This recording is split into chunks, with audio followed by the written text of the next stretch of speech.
acontecer lá, mas vai na minha frente, prepara o caminho, prepara lá, prepara a equipe, prepara os melhores médicos, faz a sua parte, Senhor. Enquanto nós estávamos louvando aqui agora, eu lembrei exatamente desta oração que eu fiz no domingo passado. Deus vai na frente, abrindo o caminho, quebrando as correntes, tirando os espinhos, ordena os anjos para contigo lutar. Ele abre as portas para ninguém mais fechar.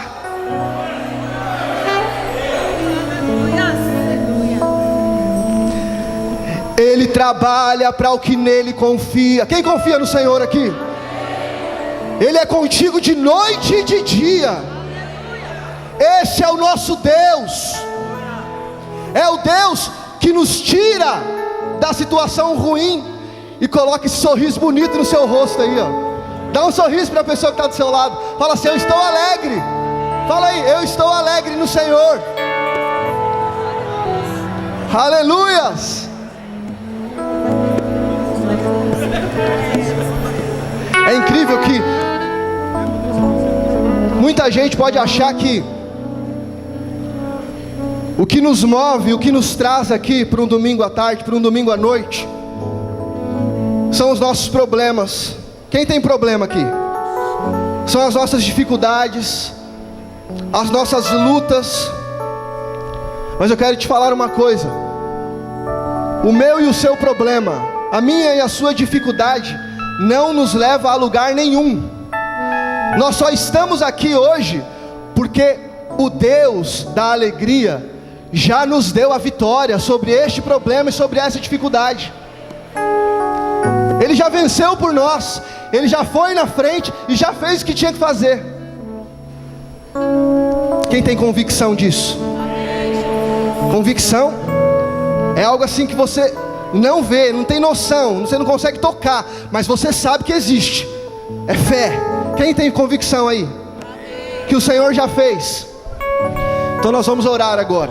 Nós vamos orar com convicção, crendo que o Senhor já fez. O Senhor Jesus estava chegando em Cafarnaum, e aí ele encontrou com um homem, um centurião.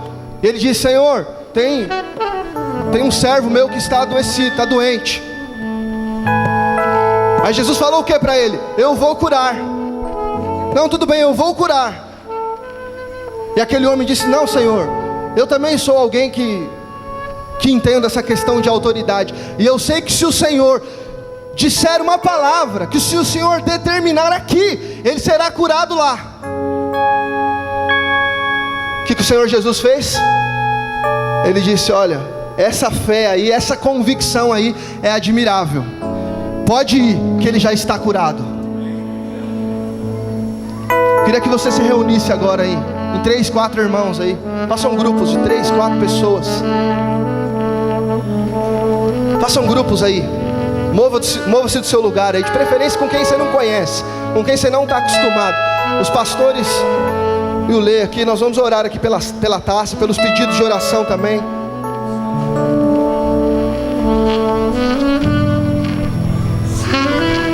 Se os discipuladores puderem, por favor, também ajudar-nos aqui, orando pelos pedidos da taça aqui.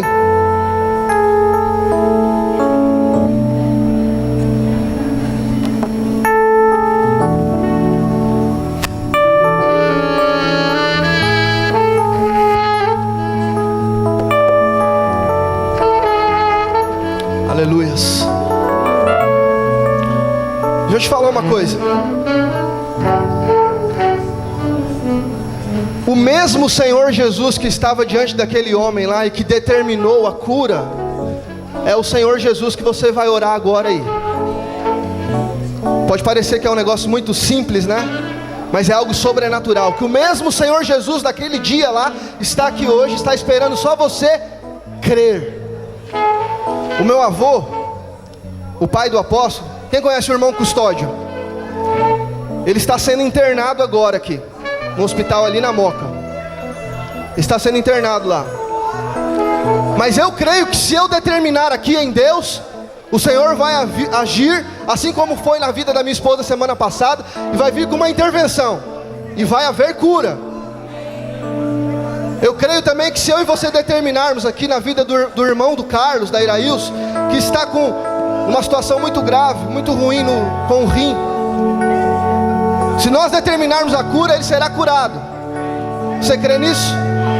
Então fala para a pessoa que você pegou na mão aí, que você fez o grupo aí, fala assim: eu vou orar, e o milagre vai acontecer. Lembra da convicção, irmãos? Lembra da convicção? Diga aí: eu vou orar, e o milagre vai acontecer. Aleluias! Comece a orar então aí, no nome de Jesus. Comece a orar. Levante um clamor. Aleluias! Aleluias! Senhor, no nome de Jesus, no nome de Jesus, declaramos, Senhor, a restauração, Pai, nos casamentos, a restauração nos relacionamentos. Declaramos, Senhor, a restauração, Pai, no ambiente familiar, aonde existe intriga, aonde existe briga, aonde existe discórdia, o Senhor plantará a paz, o Senhor manifestará a paz.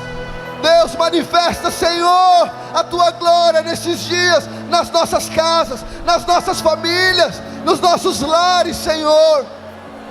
Dá, Senhor, ainda, Senhor, neste tempo, oportunidade, Senhor, para os Teus filhos experimentar, Pai, da Tua intervenção, experimentar, Senhor, do Teu milagre. Oh Deus, no nome de Jesus, no nome de Jesus, nós oramos, Senhor, pela vida, Senhor, do irmão do Carlos. Pai, visita, Senhor, o Teu filho naquele lugar.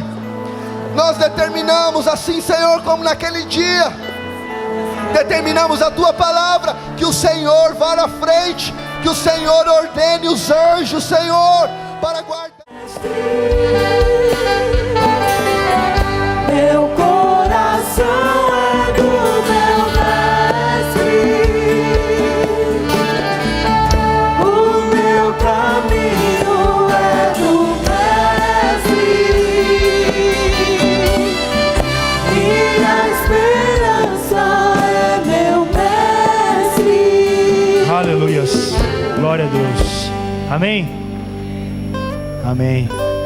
Nós vamos ter a rica oportunidade de hoje sermos ministrados pela parte de Deus através da vida do Ni, amém? Ele se apresenta, fala melhor, mas eu tenho um carinho muito grande pelo Ni, porque é um homem de Deus, tem testemunho. Se quiser, irmão, se quiser saber se Deus existe mesmo, senta com o Ni, troca ideia com ele uma meia hora, que você vai ver o que é Deus, né, Ni? Que é Deus de milagre, Deus vivo. E o Ni é um homem de Deus e vai ser usado hoje. Eu queria que você estendesse a sua mão primeiramente para abençoar a vida dele, e que ele seja o canal que Deus já preparou tudo para essa noite na nossa vida, amém? Senhor Deus, eu quero apresentar, Senhor, a vida aqui, Senhor, não só de um irmão, mas de um amigo, Senhor, a vida do Ni diante de Ti. Sabemos, ó Pai, do homem de Deus que ele é, Senhor, do caráter que ele tem, e queremos nessa noite tão somente pedir que tudo aquilo que o Senhor deu para que ele possa nos passar essa noite, ó Pai, seja passado. Traz à mente dele agora, Senhor, todos os detalhes, todas as palavras, todos os exemplos ao qual o Senhor deu a ele, e que ele seja, Senhor, de forma sobrenatural, usado e ousado na Tua palavra, para ministrar aos nossos corações. Abençoa a sua casa, abençoa a sua esposa, abençoa todos, Senhor, aqueles que estão ao seu redor, e aonde ele estiver, que a Tua glória resplandeça através da vida dele, em nome de Jesus, amém. Fique em pé, graça e a paz.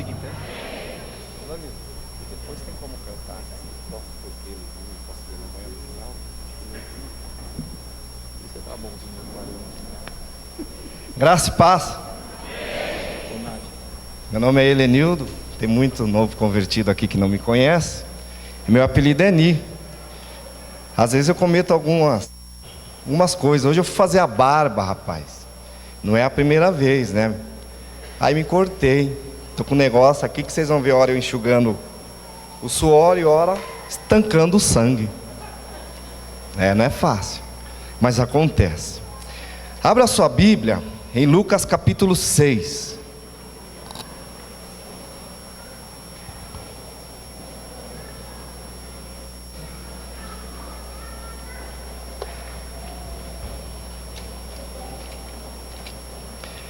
Lucas 6, a partir do versículo 43.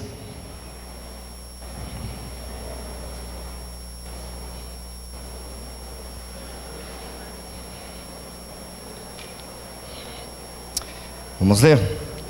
Diz assim: não há árvore boa que dê mau fruto, nem tampouco má árvore que dê bom fruto, porque cada árvore é conhecido pelo fruto que dá, porque não se colhe figo de espinheiros, nem abrolhos de víndimas uvas.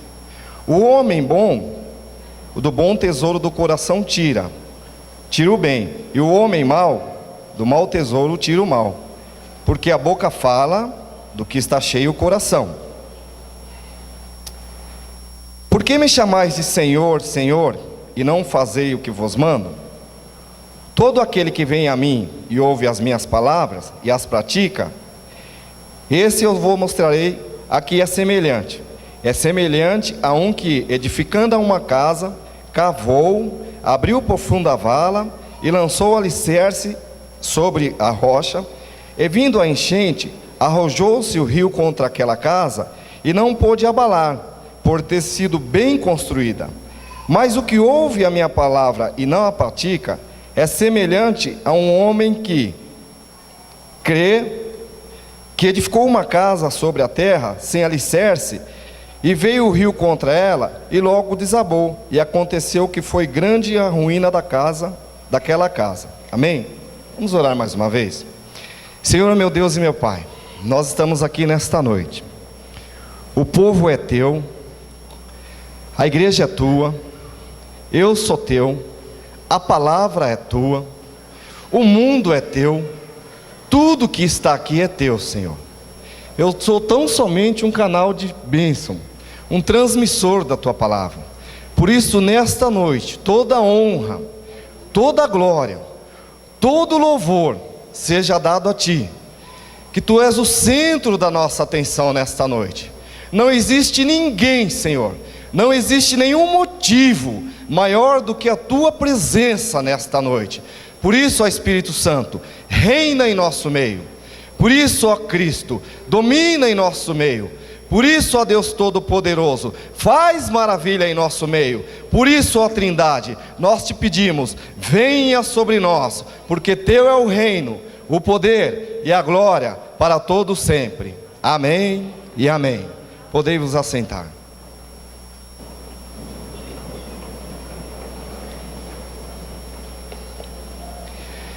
Nós estamos em 21 dias de jejum e oração, e eu orando a Deus, há uns 15 dias que eu fiquei sabendo que eu ia pregar, e o tema era alegrai-vos, eu não sabia do tema ainda, né? E esse tema vem justamente ao contrário do que eu estou passando na minha vida, mas nós vamos chegar lá daqui a pouco. E eu orando a Deus e perguntando, será que todo mundo está entendendo o que significa ser alegrai-vos? O que significa essa palavra alegrai-vos? O porquê é que o apóstolo São Paulo, e não só ele, mas também outros falaram alegrai-vos, e repetidamente ele diz alegrai-vos. E eu vou pôr um tema na minha reflexão desta noite, que tipo de crente nós devemos ser neste século? Que tipo de crente nós devemos ser neste século? Há poucos dias atrás, eu concedi um perdão, e eu contei esse testemunho nas 40 horas, nós estávamos ali na sala do lado, em que eu tomei, alguns ouviram, me perdoa por eu contar novamente, porque a maioria não ouviu, então é importante a gente contar, porque assim edifica, não é para a minha glória, eu acabei de orar aqui, e os irmãos ouviram, é para a glória de Cristo.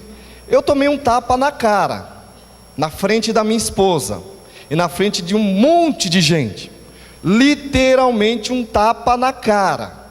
Foi no dia em que o Maurício foi baleado. Houve um alvoroço no hospital, e o rapaz que não gostava de mim, veio por trás, e na maldade me deu um tapa na minha cara. Irmão, como é difícil cumprir a palavra de Deus, como é difícil você cumprir algumas coisas em que a Bíblia pede. Vou mais além, em que é mandamento. Um deles é, quando o seu inimigo pedir a sua face, dá outra. Isso aconteceu comigo. Aconteceu um alvoroço, eu entrei no meio para separar, morre, não morre, morre, não morre, morre, não morre, eu só escutei o estralo. Plá! Quando eu olhei para o rapaz, eu falei, rapaz, não se bate em cara de homem. Tinha umas 20, 30 pessoas sentadas, ninguém levantou para me ajudar. Ninguém. Homens, cada homenzarrão, forte, ninguém levantou para me ajudar. Absolutamente ninguém. Eu me lembro, eu fiquei cego. Sabe, quando você fica assim, desnorteado. Eu me lembro que foi uma mulher e acho que um senhor que segurou aquele rapaz. E eu fiquei assim, sem saber o que fazer. E eu tentava me desvencilhar dele, e ele querendo vir para cima de mim. E em um ouvido, o diabo falava assim, vai para cima dele. E o meu passado tentando voltar. Mas no outro ouvido, a voz de Deus falava assim, o Espírito de Deus falava assim, você é servo de Deus, não faça isso. No outro ouvido, a voz do inimigo falava assim, dá uma telefonada, você mora na Vila Brasilina, você tem um vasto conhecimento no Bristo, no Clímax, no Maristela, na Brasilina, no Heliópolis, dá uma ligada, pô. Seus amigos de infância hoje está tudo aí. No outro lado, a voz do Espírito falava assim, você é servo de Deus. Irmãos, passou a noite inteira. Maurício saiu do quarteirão da saúde e foi removido para o Piraporinha. Aquele rapaz passou a noite inteira pisando no meu pé e botando o dedo na minha cara dizendo assim, ó, eu vou te matar, eu vou te matar, eu vou te matar. Eu chorei, eu resmunguei, eu uivei, tudo que vocês imaginarem eu fiz naquela noite. E eram duas vozes, uma em cada ouvido. Aí até que Deus deu graça de aparecer a Patrícia, uma grande maioria aqui conhece, e foi falar com ele, ele xingava a Patrícia, e ele apontava o dedo na minha cara, e não sei o que, até que ele se aquietou. Mas não foi fácil. Sabe o que é você passar uma noite inteira? E eu parava no canto, eu ia lá a minha esposa estava junto com a tia do Maurício lá dentro, e os médicos do diagnóstico que vinham era cada vez pior, e eu tentando consolar ela, porque ela estava desfalecendo, era filho dela, meu enteado, e eu com medo do rapaz, e chegava amigos dele, e o meu pensamento era, eu vou ser baleado a qualquer momento. E ninguém me ajudava. E eu sabia que se eu ligasse para a minha família, eu ia ter que contar o que aconteceu. Veja bem como é que é o diabo. Se eu ligasse para minha família, eu tenho um bocado de irmão. Eles iam falar, peraí, mas você tomou um tapa na cara? E aí o negócio ia desandar. Eu fiquei encostado e eu chorava. Falava, meu Deus, mas eu não fiz nada. Se ele está atrás de mim há 2 anos, ele sabia onde me encontrar. Passou que ele dormiu. Ele dormiu. Ele estava drogado e bêbado e ele dormiu. Sabe o que é literalmente dormir? E eu fiquei acordado olhando para ele e falando, você vê como é que é? O sujeito me deu um tapa na cara e ele está dormindo. Se eu fosse do mal, eu pegaria ele sem precisar fazer muita força. Eu estou contando isso porque, passado um tempo, o Maurício foi removido lá para o Hospital São Paulo, e eu fui fazer a visita, e estava todas as pessoas, eu saí cumprimentando um por um, e chegou a vez dele. Eu não encolhi a minha mão, eu estendi a minha mão para ele, e ele estendeu a mão dele, de cabeça baixa. Ele não conseguiu olhar para mim. Eu dei a mão para ele e continuei. E assim foram passando os dias, sabe? E nós estávamos num período, eu não me lembro se era jejum, alguma coisa desse tipo, ou se era 40 horas, alguma coisa desse tipo. E assim foram. Irmão, teve alta, o Maurício foi para casa e tal, deixou eu andar, que senão não consigo completar aqui. Esse rapaz um dia foi até a minha casa e ele conseguiu uma vaga no serviço de vender apartamento, corretor. Ele não tinha sapato. Ele não tinha sapato. Aí a tia dele, que é minha esposa, chegou e falou, Uni tem. Aí ele meio encabulhado, ele falou, Eu falei, que número você calça, jovem? 40. Falei, chega aí, vamos lá. Eu já tinha mudado da Avenida Brasília para a avenida, atrás da Avenida Taboão. Eu peguei o melhor sapato que eu tinha, um dos melhores. e dei a ele. Falei, vê se fica bom. Botei uns 4, 5 sapatos, não é porque eu tenho bastante não, é o que eu tinha.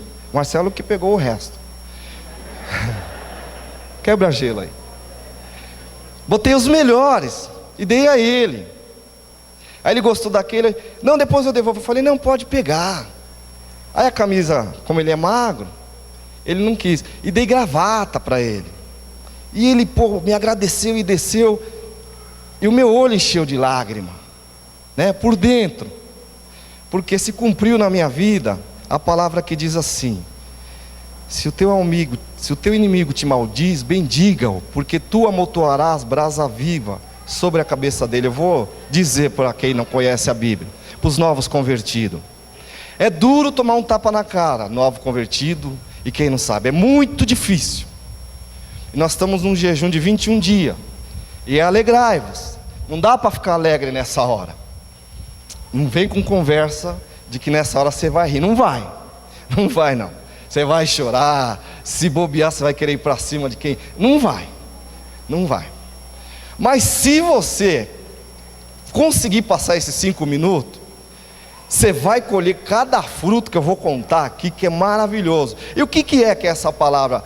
Você vai, brasa viva, amontoar. Porque esse rapaz hoje, ele não pode me ver que ele estende a mão. Ele me cumprimenta como, e aí, Ni, beleza? Esses dias a mulher dele veio no culto, o filho dele dormiu no meu braço. Eu fiquei olhando para o filho dele, eu fiquei feliz, porque ele deixou de ser meu inimigo. Eu olhando para o filho dele, eu estacionei o carro da esposa dele, e aquilo que o inimigo queria que fosse, se transformasse em mortandade, porque um tapa na cara vira isso, se transformou em alegria, em festa. É um preço duro de se pagar, mas não é impossível. Mas aí, passou-se o tempo. E a Bíblia, ela é um livro fundamental, ela é completo. Ela é completa. A Bíblia é um livro completo, não deixa brecha. Eu cometi um ato falho esses dias, uma brincadeira de péssimo gosto. Péssimo gosto. Vou resguardar o nome das pessoas. Vou contar um milagre, mas não conto o santo. Não dou o nome do santo. E aí, irmão, você perdoar é muito bacana, mas quando você erra, o duro é você ir lá pedir o perdão. Principalmente quando você comete um erro grave. Você também tem que ter peito. E não dá para ficar alegre quando você erra feio, não. Você fica triste, você fica abalado, você fica chocado, você fica meio cambaleante. E eu fui até as pessoas e pedi perdão. E eu quero deixar uma pergunta para vocês. O que vocês acham que é mais fácil? Pedir perdão ou ser perdoado?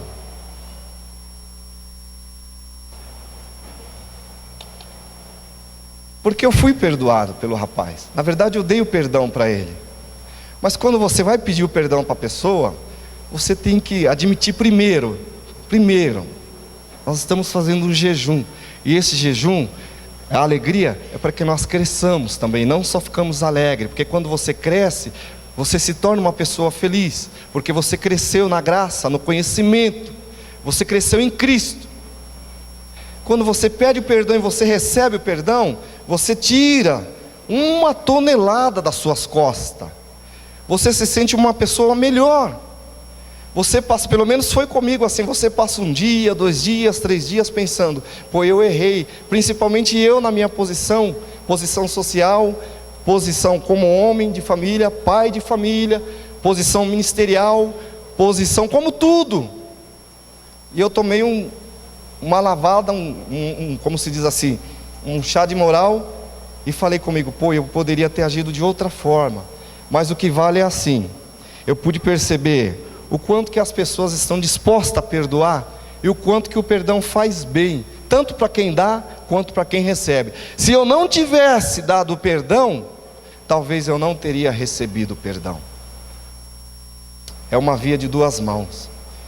Portanto, eu já vou começar aqui. Se você tem um problema com alguém, e você não pediu perdão, hoje é o 7º dia. Isso aqui não é uma contagem regressiva. Isso não pode virar uma religião na nossa vida.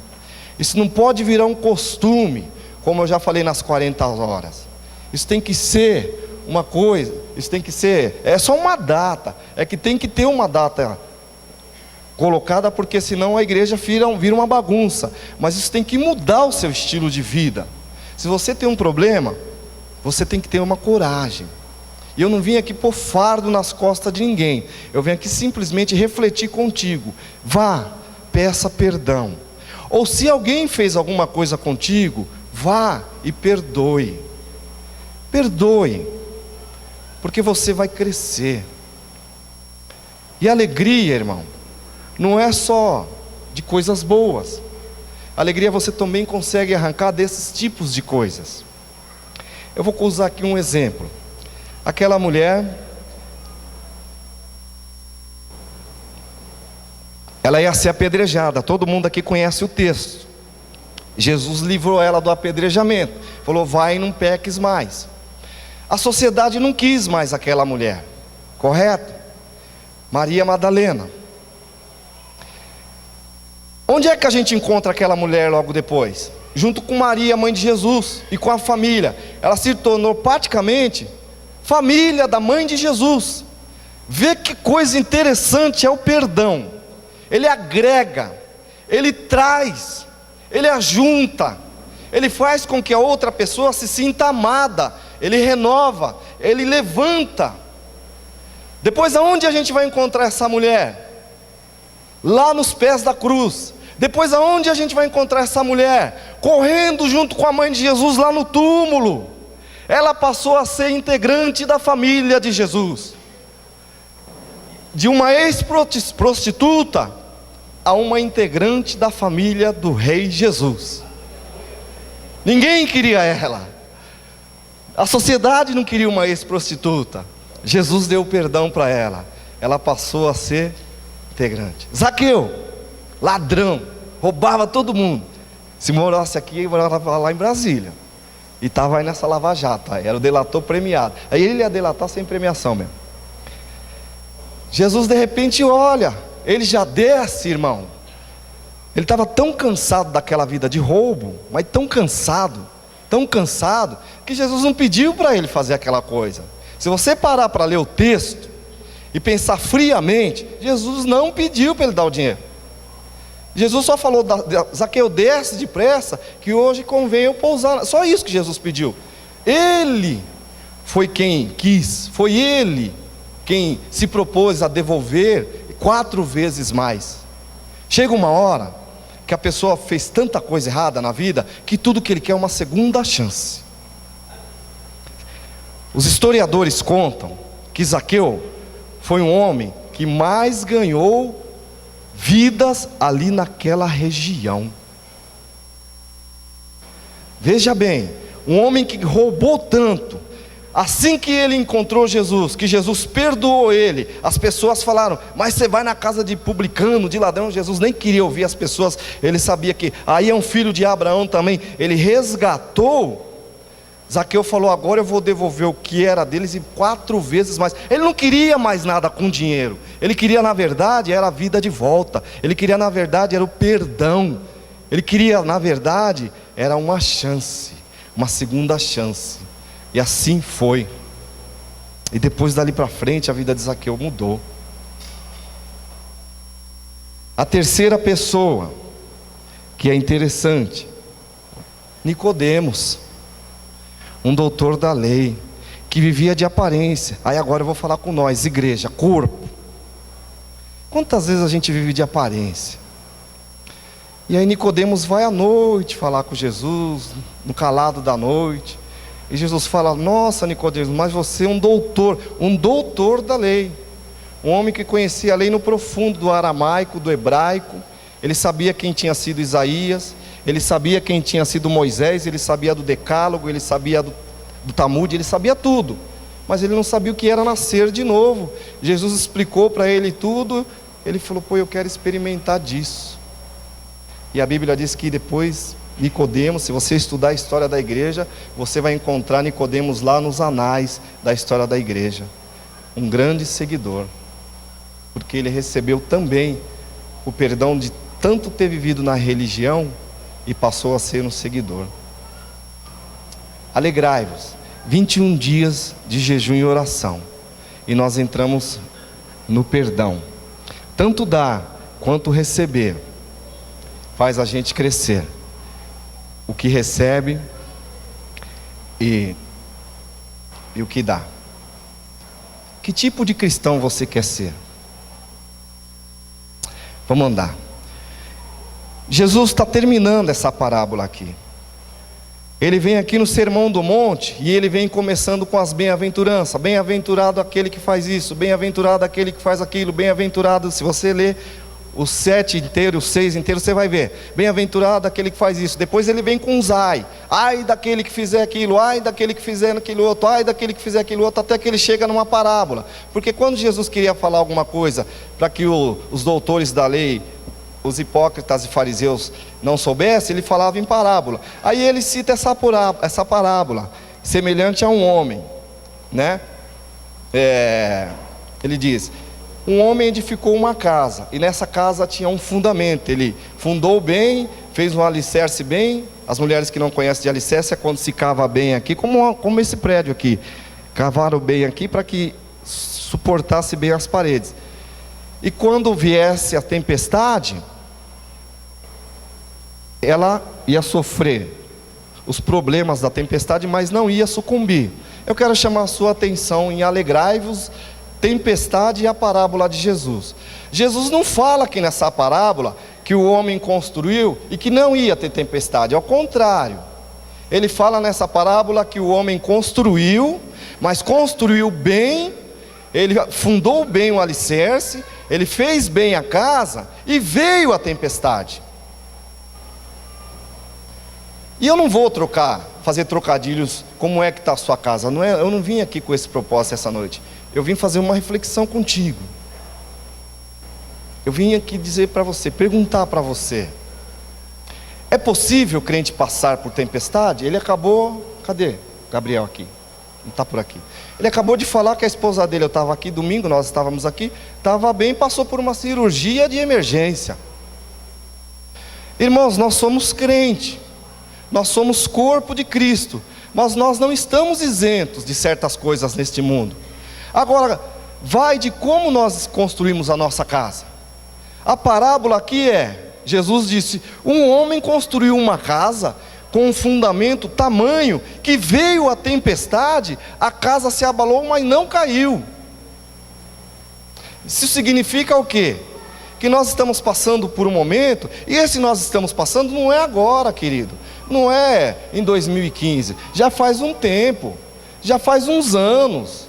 Tem muita gente que vive assustada, amedrontada com o homossexualismo. Isso é desde Sodoma e Gomorra. Só que agora, com internet, com televisão e etc., agora aparece mais. Mas isso é uma coisa que está camuflada há muitos anos.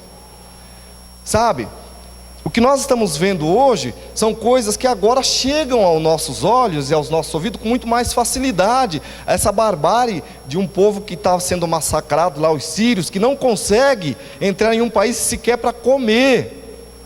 Isso envolve crianças, velhos, homens, mulheres. O ser humano perdeu o senso de amar o próximo.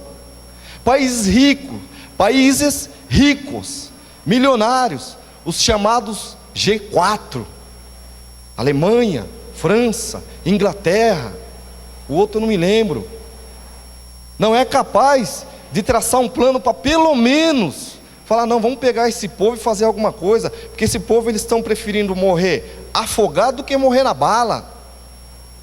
Se a gente olhar friamente, a gente fala: meu Deus do céu, no que o dinheiro transformou o ser humano?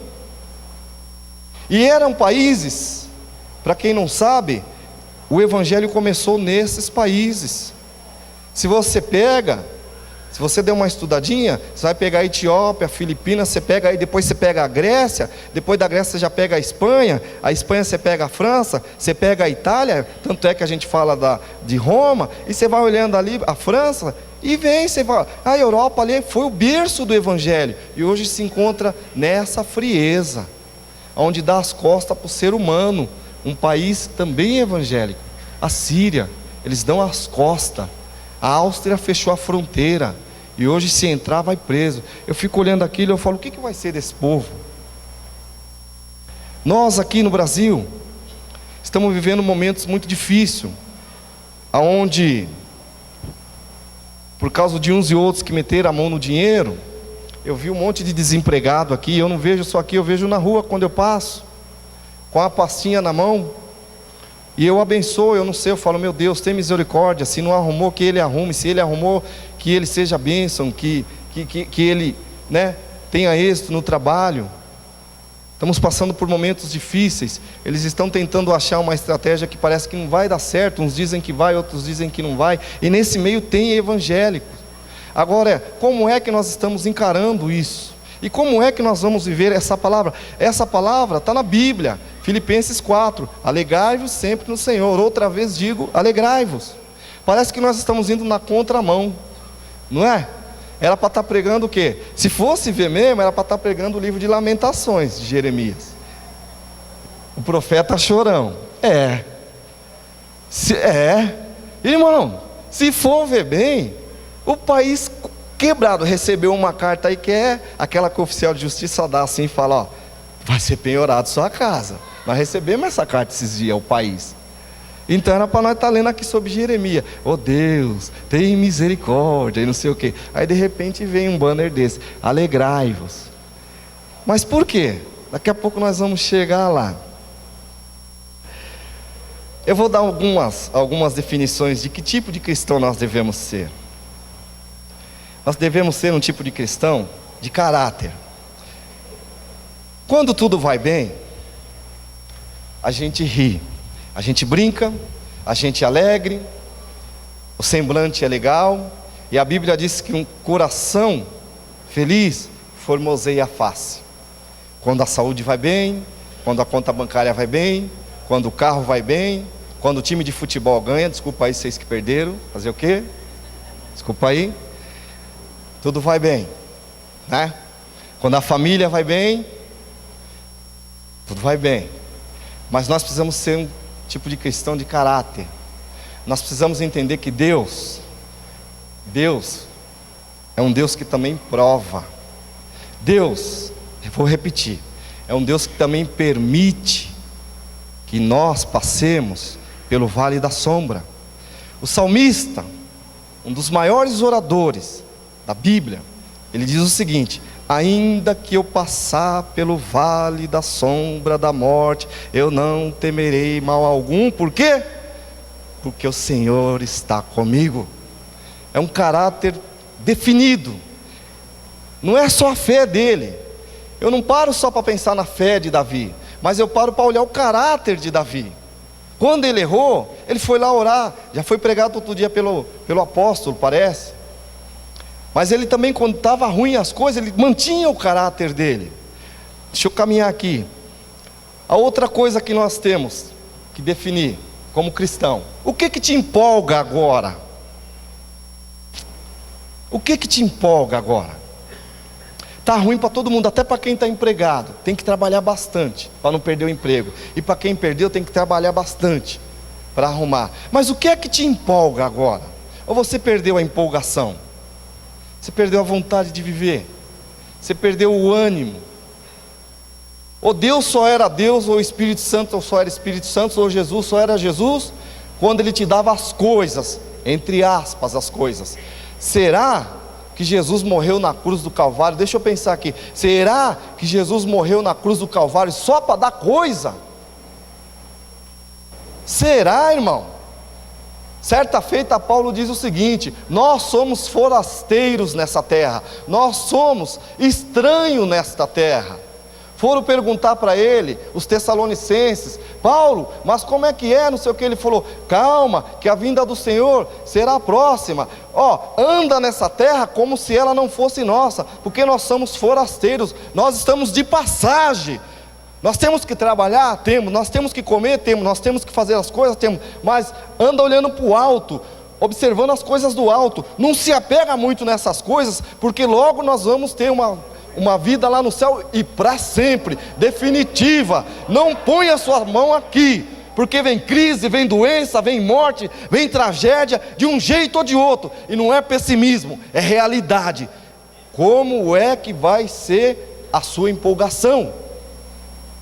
Você vai entrar por ali toda hora triste, toda hora vai ter que um pastor orar por você, um obreiro, um diácono, ou diácono não, um líder, toda hora você vai estar em crise, você não vai saber enfrentar, você não vai saber dizer, o Senhor é meu pastor, não tem problema, hoje eu comi pão com manteiga e amanhã eu não sei, rapaz, eu não sei, eu já vi gente falar que Deus mandou maná do céu, Ele é o mesmo Deus. Eu não só ouvi, eu li na Bíblia. Se você não acredita em testemunho que você ouviu aqui ou em alguma outra igreja, está na Bíblia. Lê na Bíblia. Deus mandou corvo para Elias, mandou comida para Elias através de um bicho carnívoro.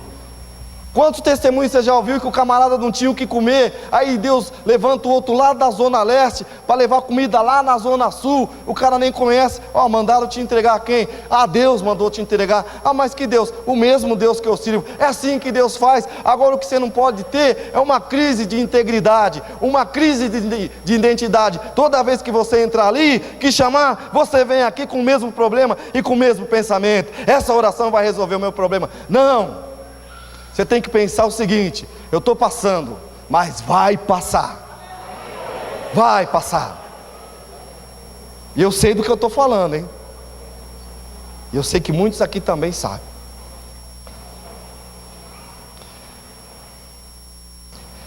Outra coisa, vou te dar mais uma. Quem são seus referenciais nessa época? Agora é hora de ler Bíblia, irmão. Agora é hora de saber quem foi Davi. Agora é hora de saber quem foi Mefibosete. Agora é hora de saber quem foi Paulo. Agora é hora de saber, sabe aqueles personagens aí, Ageu, Neemias. Agora é hora de saber quem foi Arão. Sabe, aqueles personagens menos conhecidos da Bíblia. Eu estou dando os mais conhecidos, mas os menos conhecidos da Bíblia. Agora é hora de ler Bíblia.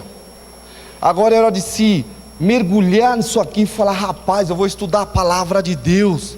Sabe por quê? Porque eu quero ter uma intimidade. Não é só por causa dos 21 dias não, e por causa do jejum não, é porque eu preciso conhecer mais desse Deus. Porque se está numa crise, é aqui que eu vou encontrar a solução do meu problema. Mesmo que o pastor ore, mas aqui deve ter alguma coisa que o Espírito de Deus vai me revelar, alguma palavra. Pode ser que eu estou indo para a esquerda, e pode ser que Jonas não queria fazer. Olha a história de Jonas. Talvez tenha gente aqui que que não sabe a história de Jonas. Tem a história dos leprosos no Antigo Testamento e tantas outras coisas. É época de ler Bíblia. É época de pegar e ler Bíblia. O Espírito de Deus está falando, é época de ler Bíblia. Bíblia. Sabe por que eu estou falando isso? Porque é inadmissível.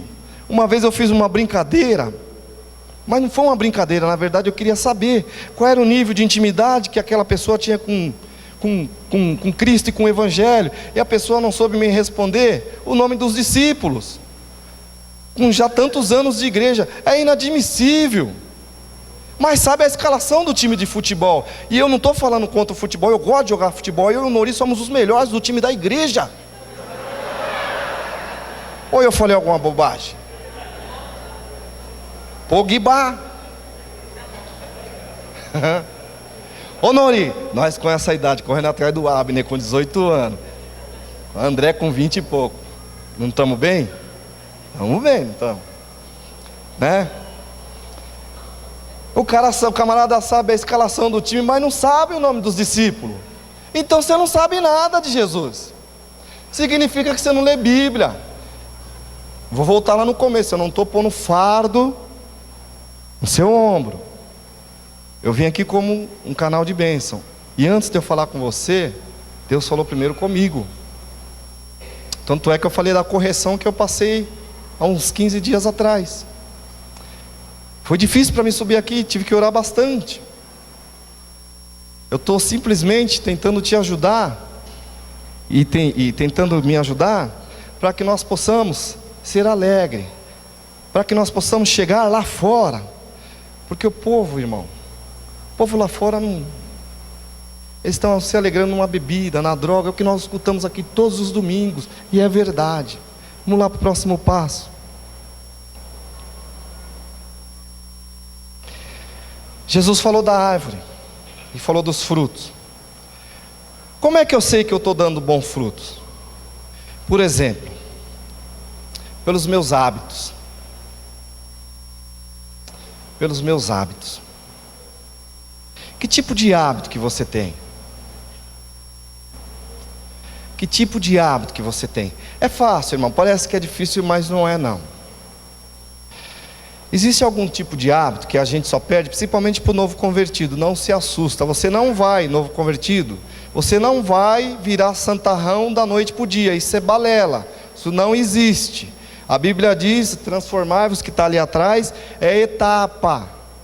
Né? Vocês que estão estudando os cursos, aí é etapa, é fase. Até o mais velho aqui de igreja está passando por transformação. Então, o Espírito de Deus vai transformando. A Bíblia diz que nós vamos transformando de tempo em tempo, até que nós alcançamos a estatura de varão perfeito.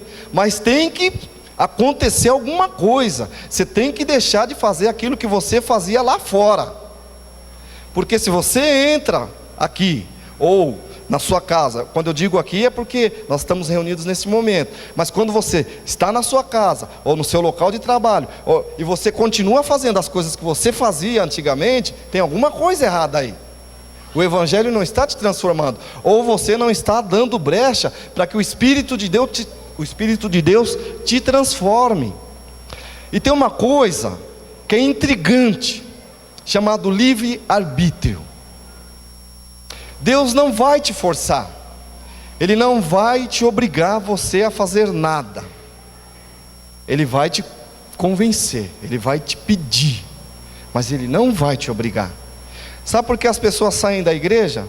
Porque elas querem, não é porque o pastor manda, não é porque Deus manda, não é porque elas querem. E por que Deus não impede? Porque é livre-arbítrio, irmão. É o livre-arbítrio. O livre-arbítrio é assim. Hábito, costume. É só você olhar para trás e falar assim: pô, eu tinha costume de ficar devendo e não pagar. Só que agora você é crente. Rapaz, é uma confusão, hein? Esses dias eu ouvi um pastor falando, ele tem razão. O que tem de crente, uma coisa é quando você está devendo e você não tem dinheiro, mas vai lá, conversa com a pessoa, dá a sua cara, mostra a sua índole. Eu acabei de falar de caráter, mostra que você é uma pessoa de caráter. Diga: eu não tenho dinheiro agora, falei que eu ia te pagar, mas eu não tenho agora, eu posso te pagar depois? Pronto, irmão, pronto.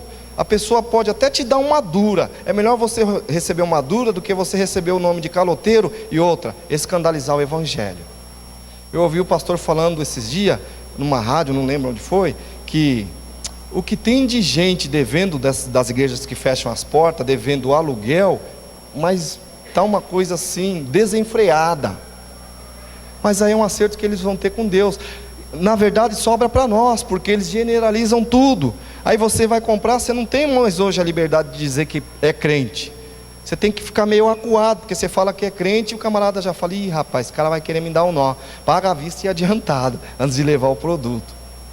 Então, costume. Se você tinha o costume de ser caloteiro, vai abandonando isso aí. Ou melhor, abandona de vez. Negocia, sabe? A vida hoje dá para negociar, principalmente em época de crise. Você perdeu o emprego, vai lá, negocia, pô. Vai lá, seja crente. Isso é ser crente. Vamos para frente. Vício. Um hábito vira um costume vira um vício. O vício de mentir. Rapaz, dizem que não tem mentirinha e mentirona, né? Mas algumas mentiras são escabrosas. Porque às vezes você, para esconder alguma coisa, você conta uma mentirinha. E é essa mentirinha que você acaba pegando gosto por ela. E quando você vai ver, ela se tornou um hábito na sua vida. E quando você vai ver, ela se tornou um costume na sua vida. E quando você vai ver, ela se tornou um vício na sua vida. Mentir. E você é crente. João 8,44 diz o seguinte: o diabo é o pai da mentira, mas nós somos filho de Deus, não é verdade? O outro é a prática. O que é prática? A gente brinca de futebol e a gente tem a prática de ser leal um com o outro, de entrar, de jogar, mas não machucar. Sabe, antigamente quando jogava bola no mundo e tinha aquelas coisas todas, entrava para machucar e etc. Tinha prática quando estava no mundão, tinha prática de aquele negócio. Não, se me xingar eu xingo também. Não, se falar eu devolvo. Não, se eu puder eu faço isso e aquilo. Qual que é a prática hoje? Hoje a prática é de você poder abençoar alguém. A prática hoje é de você, nessa crise, nós podemos aproveitar e devemos aproveitar essa crise para ter boas práticas. Eu vou dizer para você, as boas práticas, as más práticas corrompem os bons costumes. Vou repetir, as más práticas corrompem os bons costumes. Eu já vi crente com certos tipos de prática que eu falo, pô, e é o chamado mau testemunho. E o camarada, ele está tão acostumado com aquele tipo de prática, está tão acostumado com aquele tipo de prática, que aí cai nisso. É um hábito que virou um costume, que virou um vício, e hoje é uma prática na vida dele. O outro é, com quem você anda? Irmão, não dá. Não é que a gente vai ser um crentarrão e vai deixar de andar e vai só andar com crente. Mas não dá para a gente. Tem pessoas que não dá mais para você andar. Principalmente para você que é novo convertido, para mim também. Para mim. Não dá mais para eu parar num boteco e ficar conversando. Às vezes eu passo lá, quando eu vou para a Vila Brasilina ver minha mãe, meus parentes, meus irmãos, eu dou uma parada, oi aí, beleza, rapaziada? Quando dá, eu dou uma palavrinha do Evangelho. Não seja, deixa eu falar uma coisa para você. Não seja ignorante no sentido de ser antipático. Não faça isso. Não faça isso. Seja uma pessoa simpática, seja uma pessoa humilde, seja uma pessoa bacana. Porque se você está sentado aqui um dia, fora o que nasceu num lar evangélico, é porque alguém um dia pregou o evangelho para você. Alguém um dia deu um folheto para você. Então não passe pelo seu amigo e banque o santarrão. Não é para você ficar lá onde ele está, praticando o que ele pratica, participando do que ele participa, ouvindo o que ele fala. Isso não pode, mas você pode ir lá e dar um abraço de amigo nele. Não pode, você deve fazer isso. E aí, meu companheiro, e aí, brother? E aí, camarada? Você deve fazer isso. Mostrar para ele que crente não é um cara chato, que crente não é uma menina chata, uma mina chata, que crente é uma pessoa alegre, que crente é uma pessoa legal. Sabe o que nós temos feito lá? Chamado pessoas para jogar futebol conosco. Como é que a gente começa a jogar o futebol? Orando. Opa, nego já quer chegar. Ô, fulano, chega aí, vem na roda aqui, vamos orar. Aí ora.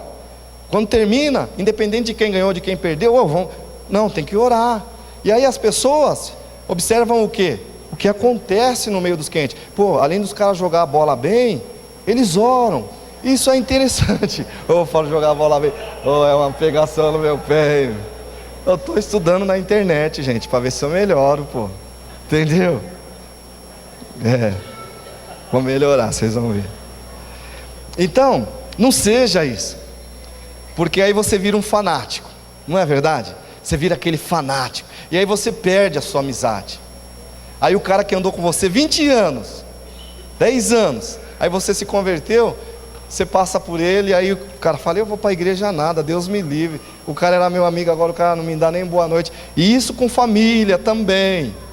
Principalmente com família. Eu vou te dar aqui uma escala. Primeiro Deus, depois família, depois serviço, aí a igreja, depois as outras coisas. Não esqueça disso.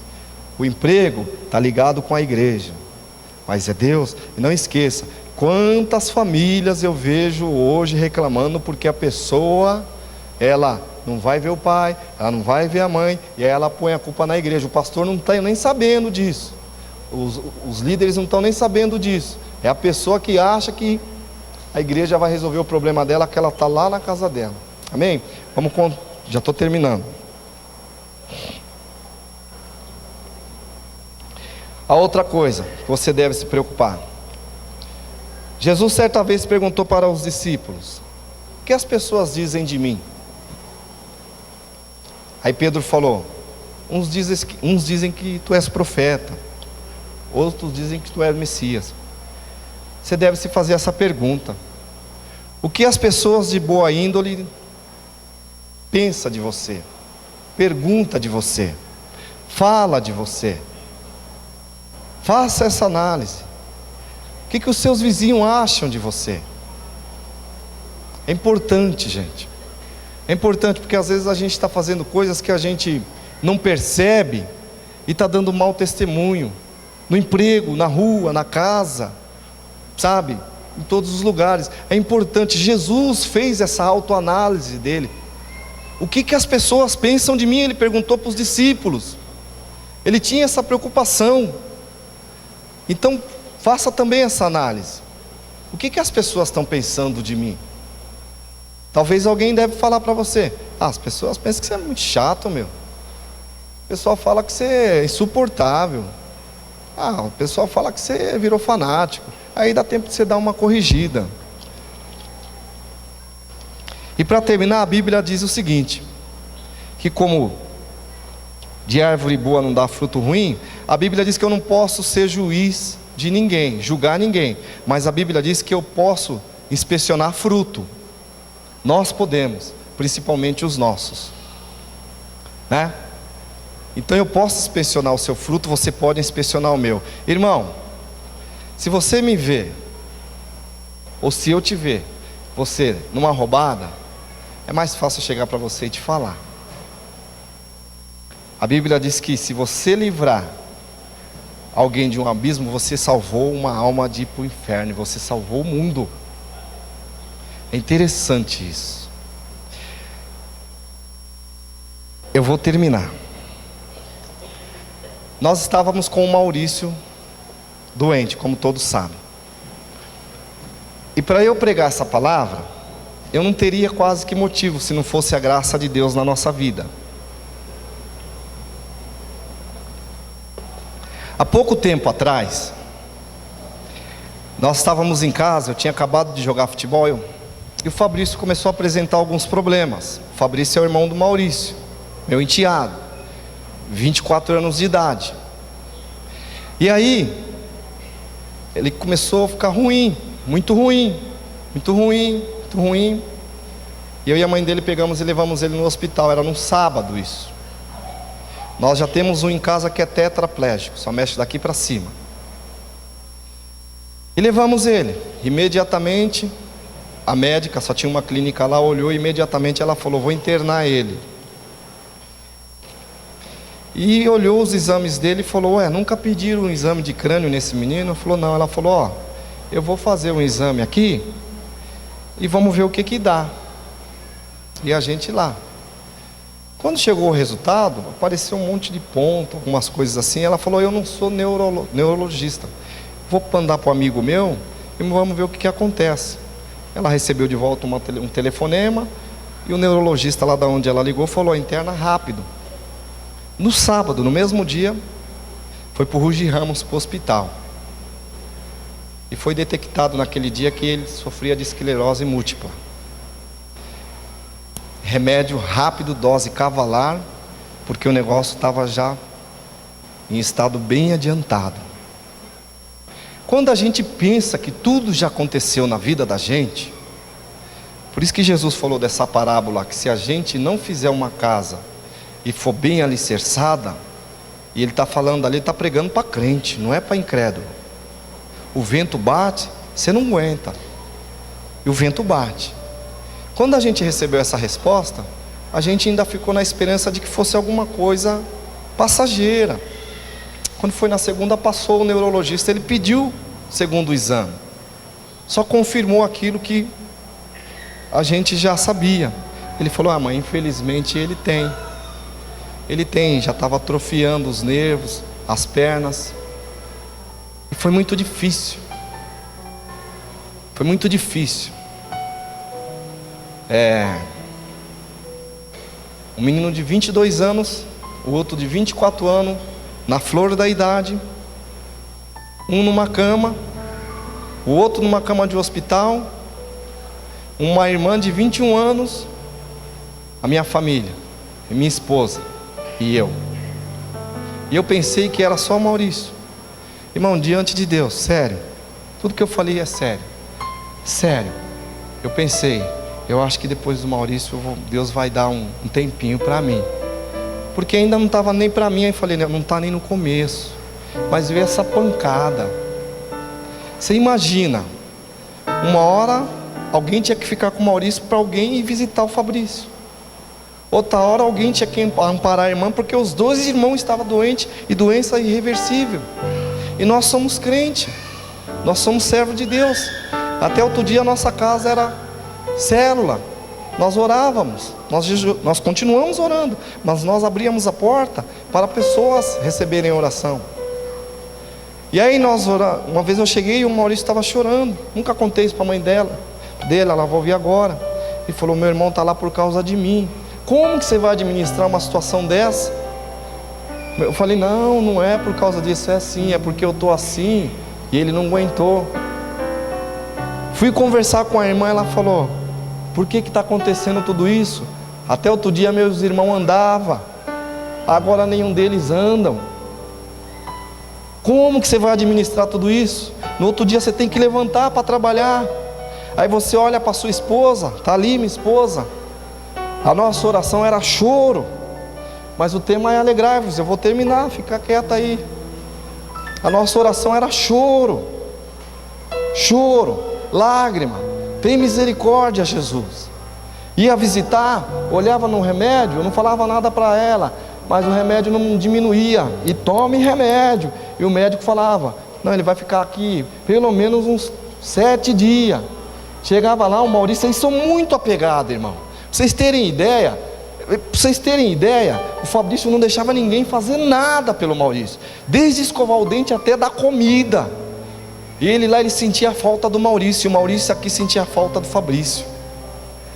E eu chegava do serviço cansado, estagnado.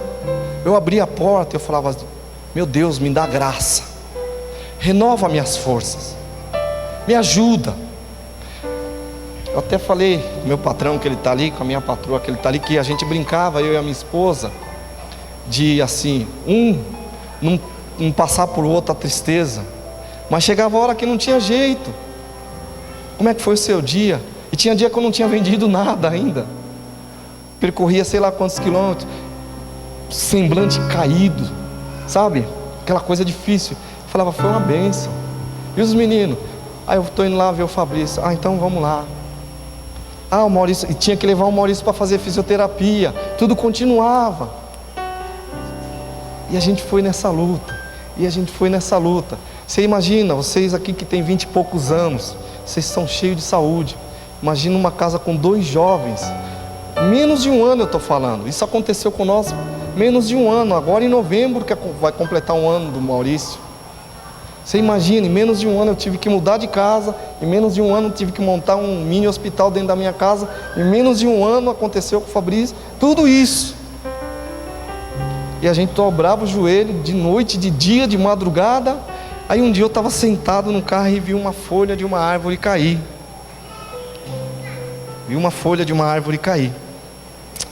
E depois no outro dia eu estava e vi o sol se pondo. E aí veio no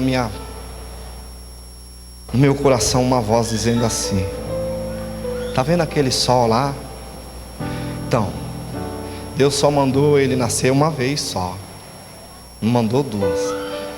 E aquela folha que você viu cair, só cai com o consentimento de Deus. Abaixo do Idecanta Marrais. Sabe o que você está passando? Tudo é consentimento de Deus. E aí eu comecei a lembrar, meus olhos cheios de lágrimas dentro do carro. Eu parei o carro e orando. Aí eu lembrei que o pastor Washington esteve aqui por um período atrás, e ele desceu, eu estava sentado ali no meu canto, quietinho, e ele bateu no meu peito e disse assim: não digas que não pode, porque tu pode. Irmão, eu confesso, eu pensei assim: eu vou para a China pregar, mas vai ser lá para o lado de Hong Kong, lugar bom. Vou para a Índia pregar, mas vai ser em Dubai, lugar bom. Eu vou, não sei qual, só lugar bom, né? Você só pensa assim. Mas irmãos, eu não imaginei que eu iria estar hoje trocando fralda. Eu não imaginei que eu iria estar hoje mexendo com sonda. Eu não imaginei que eu tinha essa capacidade. Não imaginei. E eu não imaginei que eu estaria fazendo tudo hoje com alegria.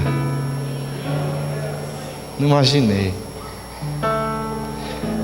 Isso não é conto da carochinha, porque algumas vezes, no início, quando eu fazia, eu subia para o meu quarto e trancava a porta e chorava, porque eu falava: Senhor, eu te agradeço, porque o Senhor me deu graça de não fugir dessa luta, de não correr dessa batalha, de não abandonar esse barco, de me dar força de no outro dia eu poder ir trabalhar. Eu te agradeço de ter acontecido esse outro caso, e eu estar conseguindo equilibrar a balança de 3 jovens. É irmã, é uma menina de 21 anos, que também já estava descambando para o outro lado. É muito difícil para mim, que já estou de uma certa idade, com uma experiência. Imagina para uma jovem ver 2 irmãos. Senhor, eu te agradeço. E descia do meu quarto. Hoje, sabe como é que é lá a minha casa? Você vai lá, não é triste não. A minha casa não é triste. A minha casa não é triste. Eu desço para ir trabalhar. Quando o Maurício vai para fisioterapia, que tem que arrumar ele, tem que pôr calça, tem que ir tudo. Sabe como é que eu brinco com ele? Eu canto a música aqui da Remo, uma mulher. Aí ele fala: vai começar, vai começar. A minha casa não é triste. Aí o Fabrício está fazendo caminhada. Eu falo: Fabrício, você tem 24, eu tenho 4,6. Você não aguenta, Leone? Você acha? A minha casa não é triste. Não é triste. Eu começo a cantar em inglês para o Maurício. Ele não mexe daqui para baixo, mas daqui para cima ele entende. Eu chego lá e canto para ele: vou cantar em inglês para você. Eu não sei falar nem português direito, mas eu canto em inglês. Ele começa a rir. Eu chego dentro de casa e chega comigo a alegria do Senhor. Sabe por quê, irmão? Porque eu sei que tudo que está acontecendo tem uma data prevista para acabar. Tudo que está acontecendo comigo dói, dói. É difícil, mas tem uma data para acabar. Eu não sei quando é. Eu não sei quando é, mas é um dia que a trombeta vai tocar. Vai eu, a minha mulher e a minha família, e nós aqui vamos morar com Jesus. Aleluia! A minha casa não é triste. Não é não. Vai lá. Quem esteve lá viu. Vai lá. Deixa eu só terminar para não estourar o horário. Eu tinha uma bolachinha lá que eu comia, uma bolacha. Eu não sou muito de comer. Aí o Maurício agora come da minha bolachinha, rapaz. Os meninos não gostavam de mim, era contra o meu casamento. Hoje são os meus melhores amigos. Meus melhores amigos. Eu tô com o carro do Fabrício, que não podia nem me ver, me detestava, ficou 1 ano sem falar com a mãe por minha causa. Hoje, quando eu não chego, ele: mãe, liga para o Ni, vê aonde o Ni está. A minha casa tem alegria. A minha casa, os meus enteados são quase os meus filhos, se preocupam comigo. A minha casa é uma casa onde o Espírito Santo de Deus reina, e é uma casa de alegria. Amém? Pode ter tribulação, pode ter tristeza, pode o vento balançar, mas põe a sua casa na rocha, chamado Jesus, que Deus vai te dar graça. Amém? Eu queria convidar o grupo de louvor, senão eu vou cantar em inglês se eles não vierem aqui. Ou vocês preferem ele? Tá mandando vir rápido. Para a gente encerrar esse culto com um cântico que vai bem ao encontro. Que Deus abençoe vocês. Muito obrigado por me suportar. Amém? Que esse cântico que vai ser entoado É um cântico muito bonito. Amém. Deixa eu só. Fique em pé. Amém. A gente não pode perder essa oportunidade, não, de usar esse testemunho vivo. Que eu falei para você, não falei, Duni? Antes da mensagem eu falei para você. Se você quer saber que é Deus de verdade, que Ele sabe que é Deus de verdade. Eu queria simplesmente falar para você que esse Deus, que não desampara, que ama, que cuida, incondicionalmente, Ele quer fazer parte da sua vida. Você que ainda não tem esse Deus, você ainda tem, nunca fez uma oração muito específica, convidando Jesus para ser o único Senhor da sua vida, porque Ele quer te dar alegria, Ele quer te dar essa alegria constante, que não importa as circunstâncias, exatamente o que o Ni falou, não importa o que aconteça, mas Ele nos mantém alegres, firmados na verdade dEle. Feche seus olhos você aí agora, nós vamos adorar já, mas eu não posso perder essa oportunidade. Essa palavra não tem mais o que completar, ela foi muito bem colocada nos nossos corações. Você que nunca fez uma oração dessa, aceitando Jesus, esse Deus, como o único Senhor da sua vida, aonde você está, faz um sinal com a sua mão que você deseja Ele essa noite. Nós temos mãos levantadas. Eu pedi para os discipuladores ficarem com os olhos abertos, só os discipuladores e os pastores, amém? Você continua com os seus olhos fechados. Se você vê uma mão estendida, você vai até Ele para orar. Então você que nunca fez essa oração, que não tomou essa decisão ainda, hoje é o dia. Hoje é o dia de você realmente mudar a sua história e ter essa alegria na sua vida para sempre, até que a trombeta toque. Se você nunca fez essa oração, faz um sinal com a sua mão onde você está. Só um sinal, nós vamos até você. Faz um sinal aí na sua mão. Levanta a mão. Tem alguns jovens, algumas mulheres, homens, discipuladores, discipuladoras. Tem uma mulher aí na fileira de vocês. Tem um jovem lá atrás de azul. Ali também. Robério, atrás de você. Robério, atrás de você. Se você nunca fez essa oração, levanta a sua mão. Enquanto ninguém chegar do teu lado, aí você não abaixa a mão não. Alguém vai chegar para orar com você. Faz um sinal.